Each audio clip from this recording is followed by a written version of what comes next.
Since it opened in 1852, London's Victoria and Albert Museum has amassed one of the world's largest art collections with artifacts as old as 5,000 years.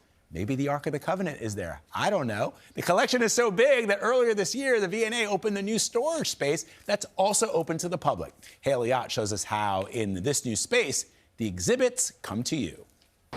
This nondescript building in edgy East London is home to some of the world's greatest treasures. So this is actually a storage facility. Yeah. It's not just made to look like one. It's not sort of a warehouse theme. It is a warehouse. Yeah, it is a warehouse.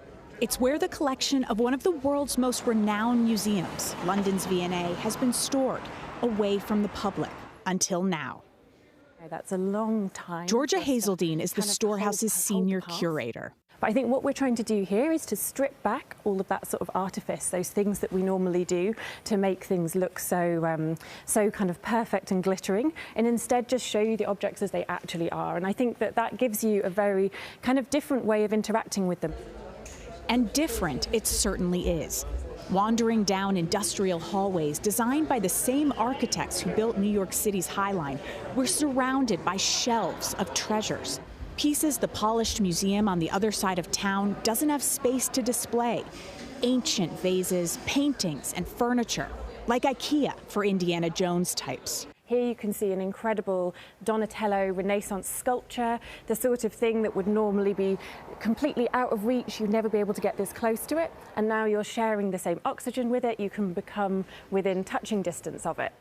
Side rooms are full of surprises, from conservationists hard at work to artifacts of epic proportions.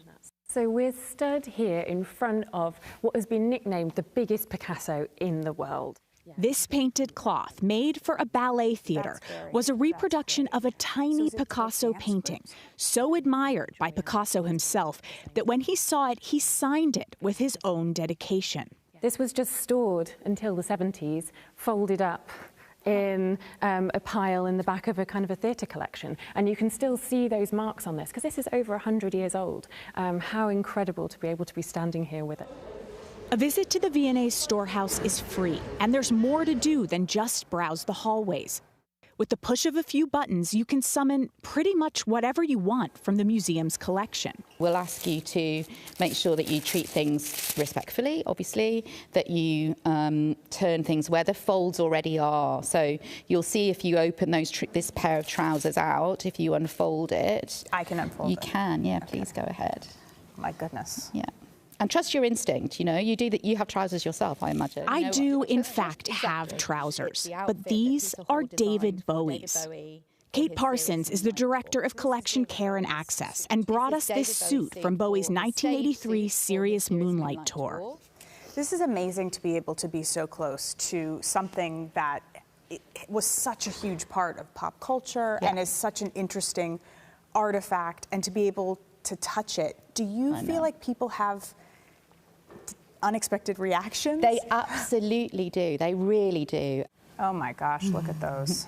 Shoes designed for Bowie as Ziggy Stardust are unpacked on the table in front of us. With one hand then underneath, once it's in the... Like this? Yeah, and then you can turn it. Make sure you hold the... There we go. Oh wow. So you can see underneath. Look at that.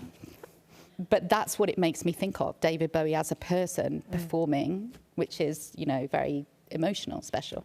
Yeah, it's a human being's shoe instead of a display in a museum. Yeah. So this is an instrument box, which you make. And that human being feels like he's almost in the room as we open our final box.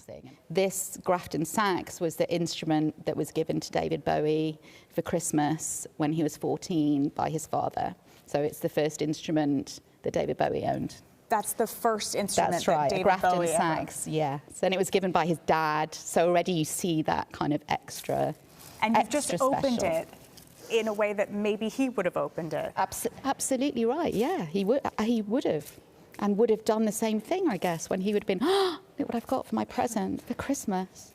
In England, the number of people who go to museums has declined. But curators at the V&A Storehouse say they're bucking that trend. And we're finding that around 40% of our audiences coming in now to this kind of free new experience are from the local area and are under 24. And we're so happy about that. So genuinely a whole new group of people is coming because of how this museum has structured itself? Totally. I think this is, we've tried to make ourselves a museum that is fit for the TikTok generation. On social media, it can feel like the world's treasures are at your fingertips. Here, they actually are.